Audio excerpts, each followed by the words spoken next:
happy to meet you in this video again. And today's session, I've decided to dedicate it to a topic known as true healing is self-healing. In other words, diseases have increased, and you find that actually the medical establishment also is being overwhelmed with coping up with the diseases which are emerging. And then you find that the human beings, population, are actually helpless, because you find that the ratio of doctors to patient is actually one doctor may be handling over thousands of patients, which is impractical. Therefore, it means that actually people need to be empowered. In other words, people should be able to know how to prevent disease, so that the best way to prevent disease is to prevent it from occurring. And where does disease occur? Disease occurs within the patient himself. So you as an individual, you are the one who creates the disease, and then you take it to your doctor. So that is what we should focus on. How do you get sick so that you prevent getting sick in the first place? So when you do that, we'll only have a few number of people who will require the doctor's attendance, so that the ratio of the doctor and those who fall sick will be manageable. So I have some points I want to talk about here today. And the first one I'm going to start about with is the word and the plant in healing. In other words, we normally talk about the word. So we know that the power of the word is energy. And the word from the Bible, we are told that in the beginning was the word, and the word was with God, and the word was God. That is power. So the word itself is power. So the word itself can be able to heal you. The word itself, you need it in your body, it's energy. So we are told that with the power of your word, you create your life. So there are certain words, if you utter, they move out of your mouth, and since they have energy, they'll bring either positive or negative impact within the population and the environment itself.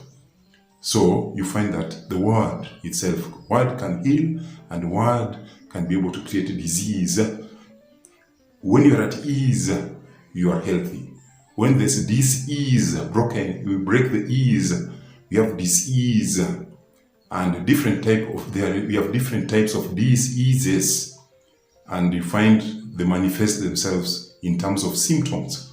And medical establishment has classified these symptoms and give them baptismal names, such as diabetes, arthritis, peptic ulcers, stroke, cancer, etc. So you find that all these diseases, they are caused by you yourself, not the doctor. You see? So if you are inspired and empowered to prevent being at disease, developing diseases, we should be taught how to be at ease.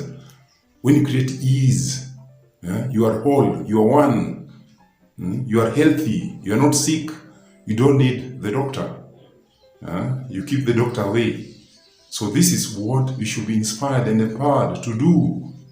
So that a case which you saw during the COVID pandemic, where doctors are also being wiped out, the population, until doctors fear patients, such that you yourself, what power did you have? Because you're the one, when you have this disease, you create it. How did you get COVID? There are methods you are told. Put on your masks, wash your hands, keep social distance. When you break these things, you'll contact COVID-19. So once you create it yourself, then you present yourself to the doctors. So when majority of people violate those regulations, then you overwhelm the medical establishments. Doctors' ratio is small, and it cannot handle you. And then you infect the doctors. Once you infect the doctors, some of them even die. So we'll go into a dilemma. So actually the first thing is to teach people first not to fall sick, not to get COVID-19, so that people become motivated and they become disciplined. If you fail to be disciplined, then you'll catch those diseases. You'll develop them. Then you run to the doctor. And you created it. So you'll find that actually we have the word. So as I said, the word itself, we've had in churches, in organizations, the word itself. We've had the word healing people. We've also had the word cursing people in communities. And you find people dying due to the power of the word. So the word can heal and the word can cure. So the other thing is the plant. So what is the plant? Now, a plant is a very important thing in the environment. A plant has roots. It exists in two environments. If you pick the ground, the plant has roots underground. And then the plant and its part is in the upper ground. So you find we have two worlds here. We have the world of the living and the world of the dead. The world of the dead. The dead are buried underground. The bodies are buried underground. And then those who are living are up above the ground. So you find that those who are up eat the plants. We eat the leaves, we eat the barks, we eat the roots, we eat everything within the plant, because in the book of Genesis we are told that our bodies were made from the soil of the earth, so that we have all the nutrients in the soil. And these nutrients, we need to replenish them as they get depleted in our bodies. And the only way to do it is to eat the soil. Since our mouths, we cannot eat the soil, but we can eat plants. And plants can eat the soil for us using their roots. And also, since plants are underground, the dead bodies of animals becomes manure or fertilizers in the soil, so that the roots of the plants feeds on the dead bodies. So actually, when you see a plant, it's a connection between our ancestors, the ancestor world, and the living. So you find that the nutrients our body requires can be found in the plant. So you should be able to know what kind of plants you need to eat, which kind of plants will supply various nutrients. You need vitamins, proteins, carbohydrates, fats and oils. You need phytonutrients. There are a number of medicinal compounds in plants which your body requires. So you need to be master, not your doctor. So you have the power of control of the word. So if you have a deficiency of the nutrients in plants, you fall sick. Doctors don't help you to eat plants. You help yourself. You choose the collards, the carrots you're going to eat. You buy them, not your doctor. Tomatoes. It's up to you to select the best colors, watermelons, fruits. It's up to you, it's not your doctor. So you find that the word and the plant can prevent disease. And also, as I said, if wrongly used, can also promote disease. So you need to be a master power in the word and the plant so that you can maintain your health. So another thing that can also help in promoting the concept of true healing is self-healing. That is, take charge of your health. Let your health be in your hand, not in your doctor. Your doctor should appear in an emergency. Otherwise, preventive health is all up to you, not your doctor. Now, the next thing I want to talk about then is basically all diseases are just caused by two things. This is medicine, made simple for the common man. All diseases are caused by wrong living plus wrong thinking. So your wrong living style will cause disease. The lifestyles we have lifestyle diseases, which we are told. Most chronic diseases are lifestyle diseases. So wrong living itself in this modern century. And then we have wrong thinking, stress, emotions. People are practicing a lot of negative emotions. Negative emotions impact negatively on your immune system. It destroys your cells.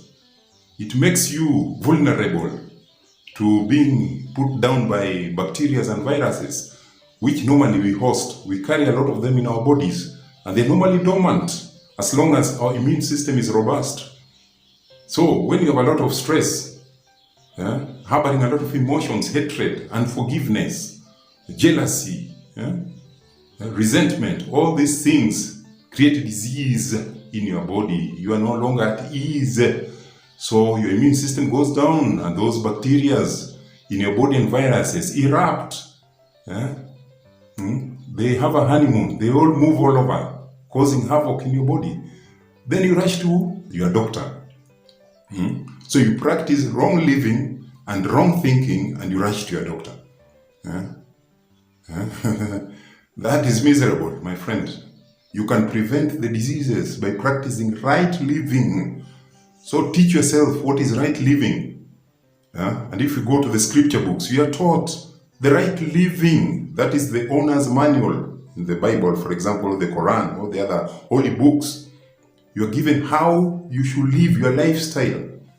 And that's the lifestyle the manufacturer, God himself, intended you to practice so that you are always healthy. And then also right thinking. You are told to forgive, love your neighbor as yourself. Don't carry unforgiveness. It is too heavy for your heart and mind. It will suppress your immune system. You're told that in the scripture books.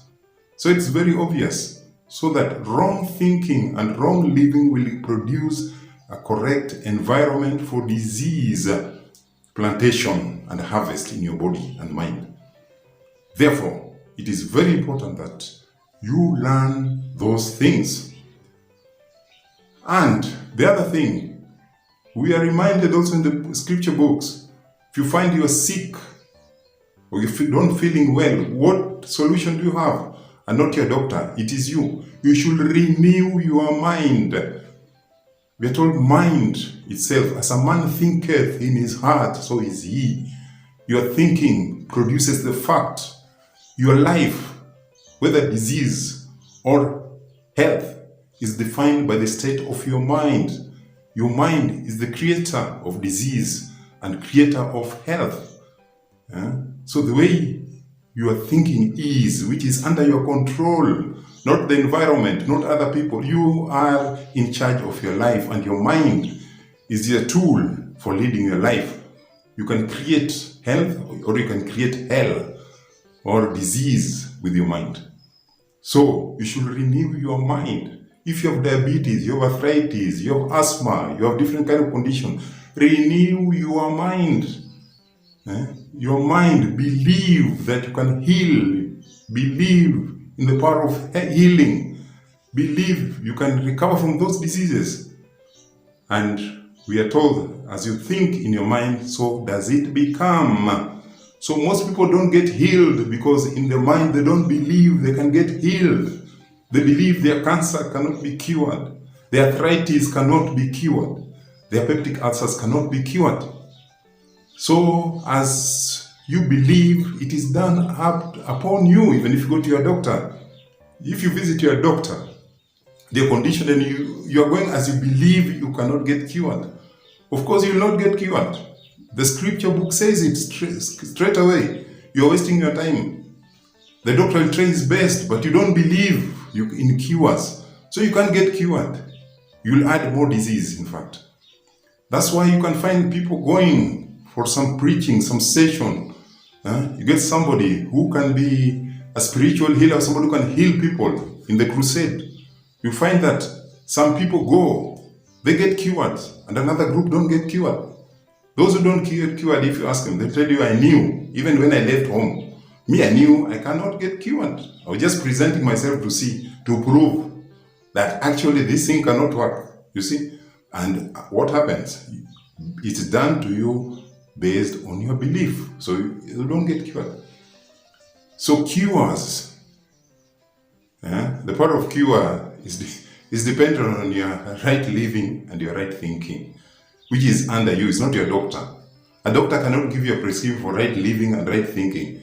Even if he gave you, and once you leave the doctor, in practice, you go and practice wrong thinking, eating junk foods, not exercising, becoming obese, overweight, a lot of fat in your body, smoking, drinking, and doing all those things which are destroying your health. And then you want the doctor to heal you. And you continue practicing wrong thinking. Those things are not in the scripture books. There's nowhere where God gave a prescription and said that right thinking, my people, will be eating junk food and so on, blah, blah. They don't appear anywhere. There's nowhere in the scripture books where God says, my people, for you to be healthy, practice wrong thinking, have a lot of stress, resentful, unforgiveness, be jealous. There's nowhere. It's in the scripture books. It talks the opposite. You are told what to do, how to think. And what do? You don't follow those things. So what happens? Diseases are on the upside. And then who do you run to? The doctor. The doctor cannot change your thinking and your lifestyle.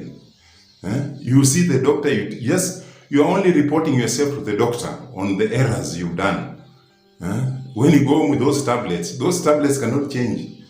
When you live and you still go on with the wrong living and wrong thinking, you continue suffering. That's why most diseases are chronic. Why? Because people have lost touch. People don't know what is right living and right thinking. They're not practicing that. They're practicing wrong thinking and wrong living. Yet they are sick. So they become sicker and sicker. Thank you very much. Kindly subscribe to my channel so that you can get an update or an alert anytime I produce a new video. So this is one for today, and I wish you all the best of health in this new year. Thank you very much.